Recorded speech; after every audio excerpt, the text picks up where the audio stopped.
Airtel payment bank retailers के लिए बहुत बड़ी खुशखबरी है, खास करके उनके लिए जिनका AEPS नहीं खुल रहा था और इसलिए कि वहाँ पे आधार नंबर किसी और का दिख रहा था। एजेंट जब डालते हैं अपना थंब, अंगूठा लगाते हैं, उस समय किसी और का आधार वहाँ पे शो करता था जो कि एजेंट का नहीं रहता था, यानी कि रिटेलर का आधार वहाँ पे दिख नहीं रहा था।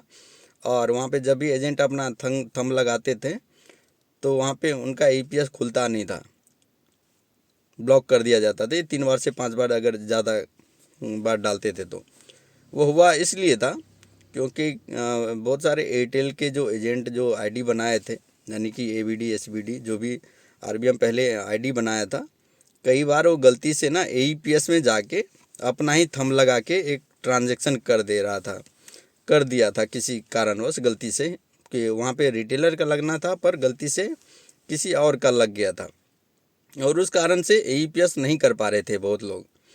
तो वो समस्या आज से ख़त्म हो गई है।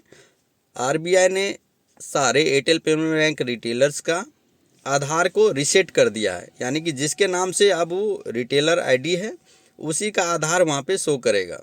कुछ लोगों के लिए ये दुख का भी कारण है कि अब वो किसी और का थंब नहीं लगा सकते हैं। तो ये जानकारी बहुत इम्पोर्टेंट था आप लोगों तक पहुँचाना।